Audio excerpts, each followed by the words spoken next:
Corona काल में भी नहीं थम रही राजनीति। पीएम मोदी के कार्यकाल के 7 साल पूरे होने पर विपक्ष का हमला, पोस्टर के जरिए किया वार। कटिहार में गड्ढा बना मौत का कब्रगाह, गड्ढे में गिरने से 3 बच्चों की मौत, परिजनों में मचा कोहराम।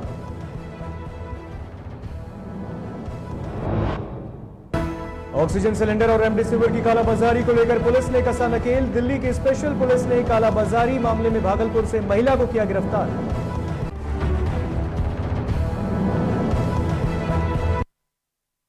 नमस्कार, आप देख रहे हैं डीटीवी भारत और मैं हूं आपके साथ ऋतिक।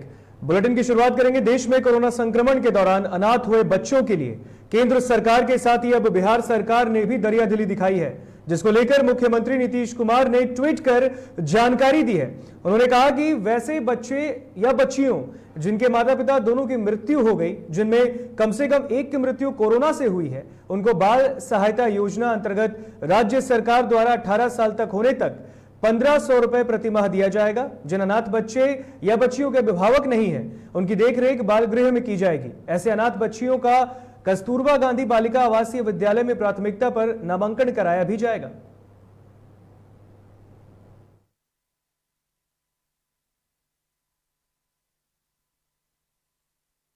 बिहार में कोरोना काल में भी राजनीति नहीं थम रही। लगातार विपक्ष पोस्टर के जरिए सरकार की कार्यशैली पर सवाल खड़े कर रहा है। राजद दफ्तर के बाहर एक और पोस्टर लगाया गया है, जिसमें प्रधानमंत्री नरेंद्र मोदी के 7 साल को गिनाया गया है। बता दें कि 30 मई को पीएम मोदी के कार्यकाल के 7 साल पूरे हो जाएंगे, जिसको लेकर विपक्ष ने पोस्टर के जरिए हमला बोला है।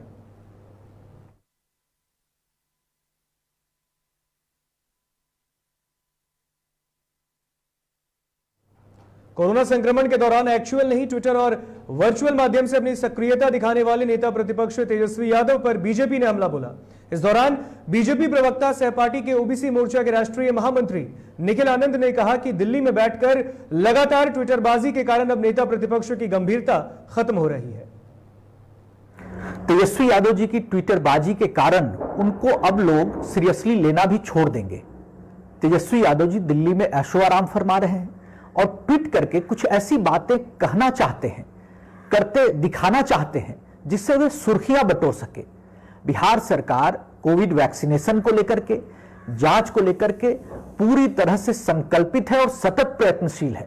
हम तो सभी से अपील करते हैं, तेजस्वी यादव जी से भी अपील करते हैं, आरजेडी के लोगों से भी, विपक्ष के सभी नेताओं से अपील करते हैं कि कोविड वैक्सीनेशन को 100% सफल बनाने में अपनी भूमिका निभाएं, अफवाह फैलाना छोड़ दें।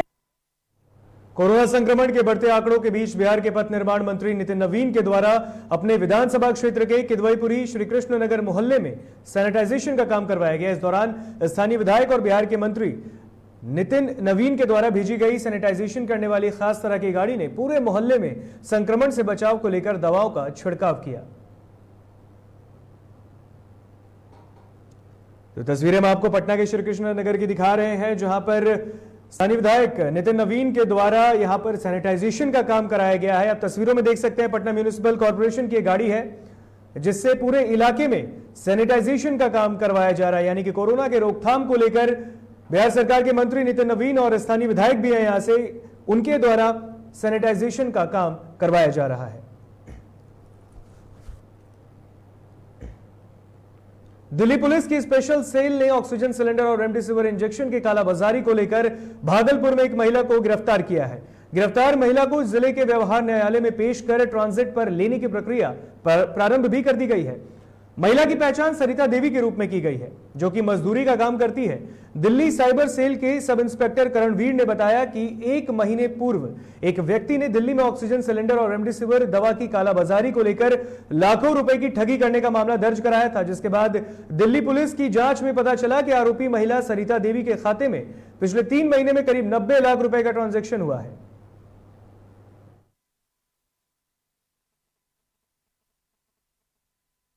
बड़े स्तर पर करोड़ों के हिसाब से जो हमारी शिकायत आई इसके रिगार्डिंग, तो हम उसको ट्रेस करते हुए पैसा पहले कर्नाटक के अकाउंट में गया एसबीआई से, फिर यहाँ ट्रांसफ़र हो रखा है वो पैसा। हमारे जो विक्टिम है, जो कंप्लेनेंट है, उनको ना तो ऑक्सीजन सिलेंडर ही मिल पाया और ना उनके परिवार के सदस्य की जान भी चली गई और पैसा भी वापस नहीं। इसके ये सरिता देवी के अकाउंट में करीब 90 लाख रुपए आए हुए हैं और उसकी बहन है वो पिंक पूरे भागलपुर की हम दिखा रहे हैं जहां पर रेमडेसिविर और ऑक्सीजन सिलेंडर की कालाबाजारी करने वाली एक महिला को गिरफ्तार किया गया। दिल्ली पुलिस की स्पेशल सेल ने यह गिरफ्तारी की है। भागलपुर की तस्वीरें हम आपको दिखा रहे हैं जहां पर यहां की रहने वाली महिला को गिरफ्तार किया गया है। मजदूरी का काम यह महिला करती थी, जिसकी तस्वीरें आप इस वक्त टीवी स्क्रीन पर देख सकते हैं। बताया जा रहा है कि पिछले 3 महीने में 90 लाख रुपए का ट्रांजैक्शन इसके खाते में हुआ है। तो दिल्ली पुलिस की स्पेशल सेल ने इसकी गिरफ्तारी की है। आपको बता दें कि जिस तरीके से देश में अभी ऑक्सीजन सिलेंडर और कालाबाजारी की बात चल रही है, रेमडेसिविर की कालाबाजारी की बात चल रही है, उसी कड़ी में दिल्ली पुलिस के स्पेशल सेल ने ऑक्सीजन सिलेंडर और रेमडेसिविर की कालाबाजारी के तर्ज पर इस महिला को गिरफ्तार किया है। तो ये तस्वीरें आप देख सकते हैं, भागलपुर की तस्वीर है। रेमडेसिविर की कालाबाजारी की तर्ज पर इस महिला को गिरफ्तार किया गया है।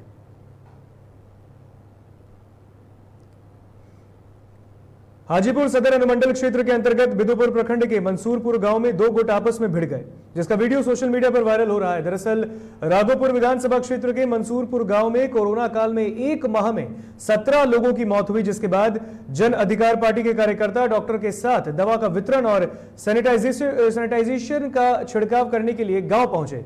इसी दौरान आरजेडी के समर्थक और जाप के कार्यकर्ताओं के बीच जमकर हाथापाई हुई। ये एक्चुअली आज पप्पू यादव जी ने कुछ मेडिसिन और कुछ डॉक्टर को यहाँ पे भेजा, जो आज तक तो कोई डॉक्टर और मेडिसिन लेकर करके यहाँ पर आया नहीं। पप्पू यादव जी ने अच्छा कार्य किया, तो यहाँ पर कुछ आरजेडी के ऊपर लोग आकर करके यहाँ पर हंगामा करना शुरू कर दिए कि दवा नहीं बटेगी, मेडिसिन नहीं बटेगी। अब इससे बड़ी बेशर्मी की बात कुछ नहीं हो सकती। बिहार में 1 जून तक लॉकडाउन लगा हुआ है, जिसके बाद कुछ लोग ऐसे हैं जो लॉकडाउन का उल्लंघन करते नजर आ रहे हैं। ऐसे ही तस्वीर राजधानी पटना के आर ब्लॉक चौराहे से सामने आई है, जहां दूसरे राज्य से आ रही गाड़ियों की पुलिस खासकर चेकिंग कर रही है। इसी कड़ी में पुलिस ने 2 गाड़ियों को पकड़ा है। बताया जा रहा है कि दोनों गाड़ियों में करीब 7 से 8 लोग बैठे थे, जिनका चालान भी काटा गया है। पुलिस के मुताबिक गाड़ी में बैठे कई लोगों ने मास्क भी नहीं लगाया था, न ही किसी ने सोशल डिस्टेंसिंग का पालन किया था।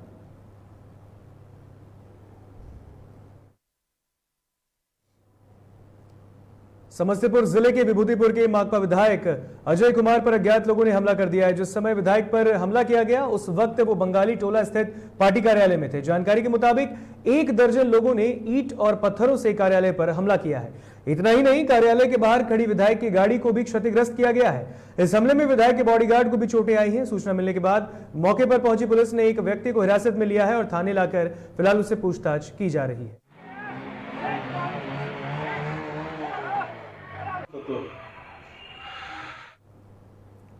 वहीं समस्तीपुर के सीपीआईएम विधायक अजय कुमार पर हुए हमले के विरोध में वाम दलों ने प्रदर्शन किया है। आपको बता दें कि प्रदर्शनकारियों ने दरभंगा पटना मुख्य मार्ग को जाम कर एसपी के खिलाफ नारेबाजी की। वहीं उन्होंने अपराधियों की अविलंब गिरफ्तारी की भी मांग की है।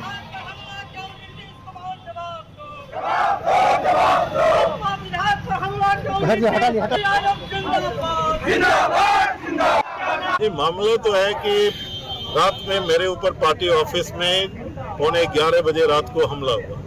हथियारबंद हमलावरों ने हमला किया है। गेट हमारा पार्टी ऑफिस का तोड़ दिया। राष्ट्रीय पार्टी हमारी पार्टी है, हर समय अपराधियों के खिलाफ लड़ते रहते हैं। और वो उसके बाद गाड़ी तोड़ दिया, और गाड़ी तोड़ने के बाद जहां मैं रुका हुआ था ऊपर वो जाना चाह रहा था, लेकिन हमारा बॉडीगार्ड जो है जान पर खेल करके उसने इसको फेल किया है। बगहा के धना थाना क्षेत्र के गघवा में मृतका का शव सड़क पर रखकर परिजनों और ग्रामीणों ने पुलिस के खिलाफ जमकर नारेबाजी की। बताया जा रहा है कि 2 दिन पूर्व एक 20 वर्षीय युवती का अपहरण कर उसकी हत्या कर दी गई थी, जिसका शव उत्तर प्रदेश के कुशीनगर के पचरुखिया पुल से पुलिस ने बरामद किया था, जिसकी पहचान धनहा थाना क्षेत्र के गगहा निवासी 20 वर्षीय संध्या कुमारी के रूप में की गई। पुलिस ने शव को पोस्टमार्टम के बाद उसके परिजनों को सौंप दिया है, जिसके बाद पुलिस की कार्यशैली से आक्रोश में आकर परिजनों और ग्रामीणों ने मामले में उचित न्याय की मांग की है।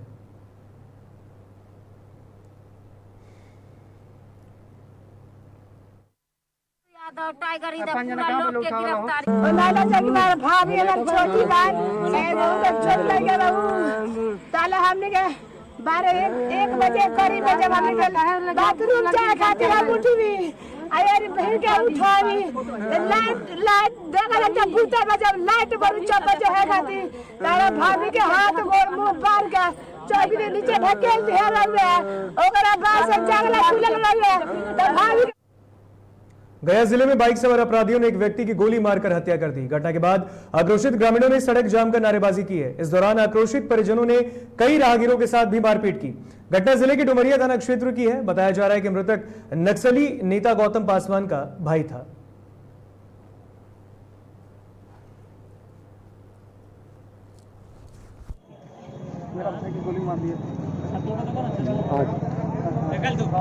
किस समय कहाँ पर? 7 बजे मारा है मेरे। सरकारी एक तालाब था, लैट्रिन करने के लिए गए थे, वहीं पर ही मारा। कितने लोग आए थे? 4 आदमी मारे थे। चकरबंदा मारा गाँव से लोगों द्वारा गिरफ्तारी को लेकर के और सुरक्षा से संबंधित मांग उठा करके यहाँ रोड जाम किया गया था। लोगों को आश्वासन दिया गया है कि गिरफ्तारी की जाएगी। पटना के भद्रघाट में पीपा पुल के अप्रोच रोड टूटने के बाद गंगा का जलस्तर तेजी से बढ़ा है। यही नहीं, बीते दिन एनडीआरएफ के द्वारा 2 लोगों को भी डूबने से बचाया गया और रविवार को भी एक युवक को डूबने से एनडीआरएफ ने बचाया है। बिहार में यश तूफान ने क्या तबाही मचाई है, इसका मंजर आज हम आपको दिखाते हैं। ये तस्वीरें देखें, ये पटना के भद्रघाट की है जहां का अप्रोच रोड टूट गया। कारण सिर्फ यही था कि 2 दिन की बारिश। नगर निगम की क्या तस्वीरें थी वो भी हमने दिखाई। आप ये दूसरी तरफ तस्वीरें देखें, ये राजधानी पटना का भद्रघाट से हम कुछ दूर आए हुए हैं और ये गंगा का तट है। आप देखें कि ये वही पीपा पुल है जो सरकार ने बनाया था आवाजाही के लिए। ये वो लोगों के लिए बनाया गया था जो लोग दियारा क्षेत्र में रहते हैं, जो खेती करते हैं, चाहे वो फल की खेती हो चाहे वो सब्जी की खेती हो। लेकिन जो बीते दिन 2 दिन पहले तस्वीरें सामने आई कि भद्रघाट का जो अप्रोच रोड है पीपा पुल का वो टूट गया है, जिस वजह से आवाजाही बंद हो गई है। कई लोगों को दिक्कत भी हुई है और बीते दिन इसी गंगा में एक नाव भी पलट गई और लोग डूब भी गए। यह जमाव है, ये काफी ज्यादा ऊपर हो गया है। पहले जो ये पानी थी यहाँ गंगा में वो कम थी, लेकिन अब इसका जो जलस्तर है वो बढ़ गया है और कहीं ना कहीं ये कारण भी है कि गंगा में उफान भी आ सकता है, क्योंकि अभी मॉनसून नहीं आया है और मॉनसून आने में अभी समय है, क्योंकि बिहार में मॉनसून अभी नहीं आया है और ऐसे में आज धूप भी है। लेकिन 2 दिन पहले की जो तस्वीरें थी ये वही भद्रघाट है जहां पर अप्रोच रोड टूटा था और उसके बाद यहां पर बारिश हुई। और अब तस्वीरें देखें यहाँ की किस तरीके से गंगा का जलस्तर बढ़ गया है। लोग जो हैं वो डर गए हैं, क्योंकि अप्रोच रोड टूटने के बाद कहीं ना कहीं आवाजाही जो है पटना और हाजीपुर की वो कट गई है। जो दियारा क्षेत्र था वहाँ के लोग को भी दिक्कतें आ रही हैं। कैमरा पर्सन अमित के साथ मैं उत्कर्ष, DTV भारत, पटना।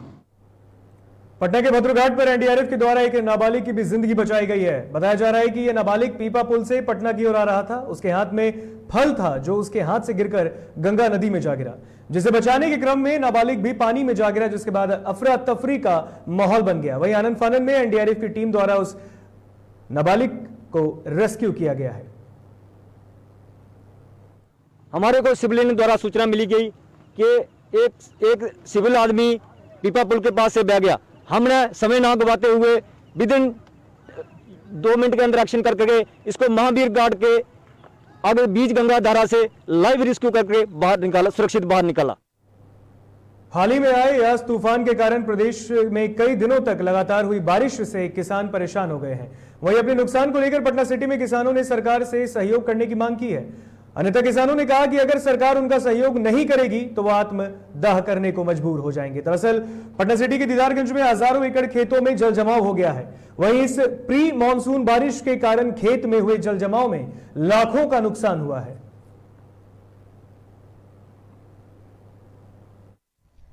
बारिश से हमारा फसल जितने भी तैयार थे वो सब डूब चुका है। किस तरह की फसल आप लगाए हुए थे? मूंग का फसल था, कुछ प्याज लगा हुआ था, उधर कद्दू है, सब 3-4 तरह का लगा हुआ था। और बारिश अचानक आया, पूरा सब डूब गया। पूरा का पूरा पूरा डूब गया। कितने का नुकसान आकलन हुई है? हमारी करीब 8-10 लाख रुपए का नुकसान हो।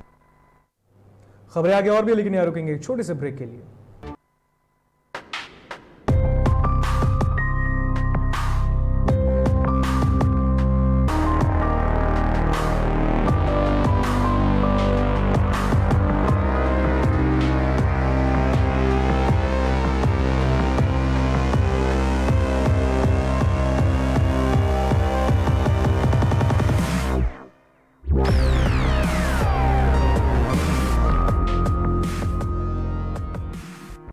नमस्कार, मेरा नाम है सौरभ सफारी। मैं पटना रंगमंच का एक अभिनेता हूँ। कुछ दिन पहले मेरा कोरोना का रिपोर्ट पॉजिटिव आया था, जिसको सुनते ही मेरे घर वाले, मेरे दोस्त सब लोग परेशान हो गए थे।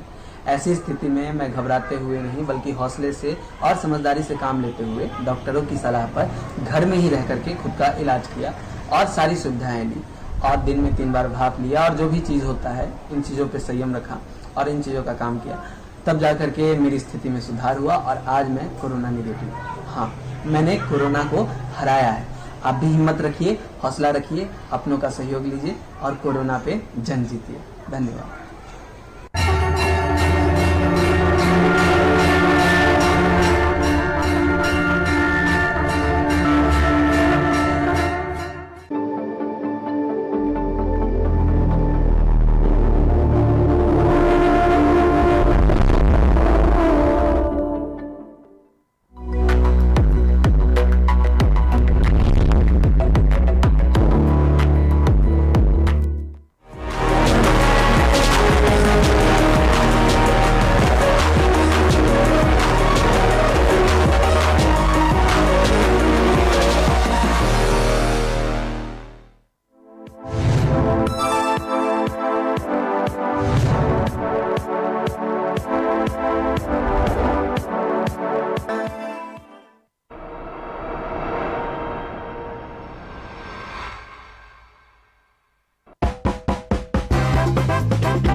ब्रेक के बाद एक बार फिर स्वागत है आपका डीटीवी भारत में। बढ़ते हैं खबरों में आगे। नालंदा के चंडी थाना क्षेत्र में इंटर के छात्र ने आत्महत्या कर ली। बताया जा रहा है कि छात्र वीरू कुमार अपने ननिहाल माधोपुर डीह में रहकर पढ़ाई करता था। बता दें कि इससे पहले भी वह 2 बार इंटर की परीक्षा में फेल हो चुका था, जिसके कारण वह पिछले कई महीनों से डिप्रेशन में था। इसी तनाव में आकर उसने आत्महत्या कर ली।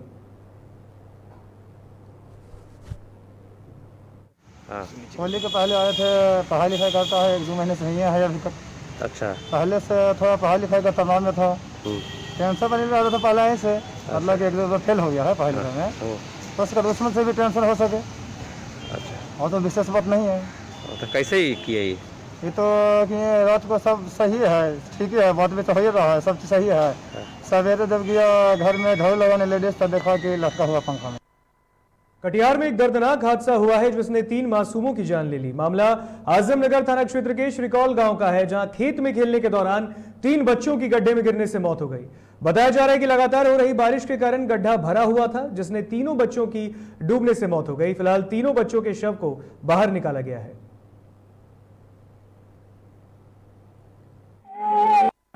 ये जगह जो है ना, यहाँ पहले रास्ता था, ठीक है। हम लोग देखिए, घर वाले को तो समझा रहे हैं कि सरकारी प्रावधान है कि अगर आप पोस्टमार्टम करवाते हैं तो आपको 4 लाख रुपया आपदा कोष से मिलेगा।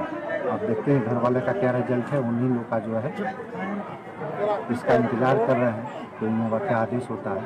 3 बच्चा जो है डूब के मरा है। अत्यंत दुखद घटना है हमारे पंचायत के लिए। गढ़हरा में आग में झुलसकर एक वृद्ध महिला की मौत हो गई। वहीं घर में सो रही 3 महिलाएं और एक किशोर बुरी तरह से झुलस गए हैं, जिनका इलाज सदर अस्पताल बेगूसराय में चल रहा है। फिलहाल आग लगने का सही कारण अब तक पता नहीं चल पाया है। वहीं परिजनों ने गांव के कुछ लोगों पर आग लगाने का आरोप लगाया है। फिलहाल पुलिस पूरे मामले की छानबीन कर रही है।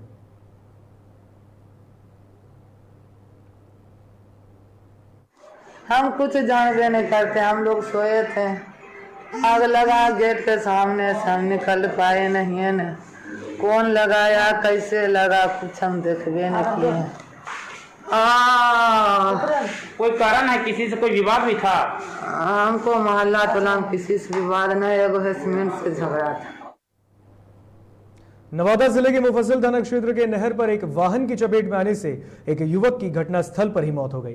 घटना की सूचना मिलने पर मौके पर पहुंची पुलिस ने शव को कब्जे में लेकर पोस्टमार्टम के लिए भेज दिया है और मामले की जांच में जुटी है। वहीं इस घटना के बाद से परिजनों का रो रो कर बुरा हाल है।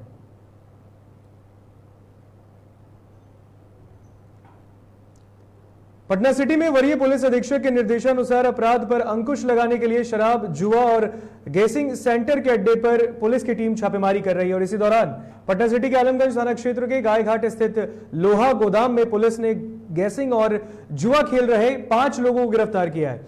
उनके पास से पुलिस ने 1200 रुपए नगद, गैसिंग कूपन और 5 मोबाइल बरामद किया है। फिलहाल पुलिस ने गिरफ्तार आरोपियों को जेल भेज दिया है।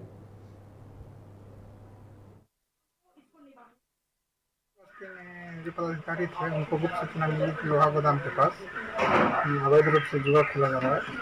उसकी सूचना से सत्यापन है तो जब वहाँ छापेमारी किया गया तो आलमगंज थाना के विभिन्न इलाका के रहने वाले लोग 5 लोग पकड़ाए हैं, जिनकी गिरफ्तार कर थाना लगे और उसके पास से 1205 रुपया, कैलकुलेटर, जुआ खेलने में जो उपयोग किया जाता है डायरी वगैरह पकड़ाया है।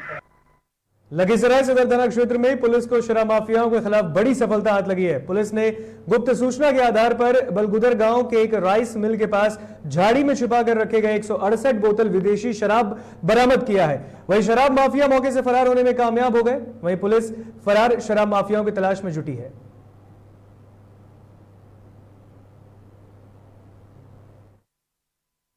बोकारो जिले के बिरमो गांधीनगर थाना क्षेत्र के अंतर्गत 4 नंबर माइंस के पास तेज रफ्तार स्कॉर्पियो अनियंत्रित होकर 100 फीट नीचे खाई में जा गिरी। बताया जा रहा है कि स्कॉर्पियो में कुल 4 लोग सवार थे, जिसमें घटनास्थल पर एक की मौत हो गई। हादसे में 3 लोग गंभीर रूप से जख्मी हैं, जिनका अस्पताल में फिलहाल इलाज चल रहा है। में बारात आई थी और ये लोग धनबाद वापस लौट रहा था। इसी बीच डीडी माइंस के पास जो है टर्निंग है, टर्निंग में जो है सो गाड़ी नदी में आकर खाई में गिरी और एक आदमी को धोरी अस्पताल भेजा गया था इलाज के लिए, वहां से शायद रेफर किया है रांची। बाकी एक आदमी यहाँ पर बॉडी। झारखंड के चतरा में योजना निरीक्षण के लिए जा रही चतरा के पथलगढ़ा प्रखंड विकास पदाधिकारी मुनी कुमारी की गाड़ी डाब नदी में फंस गई। दरअसल डाब नदी पर पुल नहीं होने की वजह से ड्राइवर ने गाड़ी को नदी से होकर निकाला, पर गाड़ी नदी की धार में ही फंस गई। संयोग से नदी में ज्यादा पानी नहीं था, वरना बड़ी घटना हो सकती थी। इस घटना के बाद लोगों के सहयोग से गाड़ी को बाहर निकाला गया है।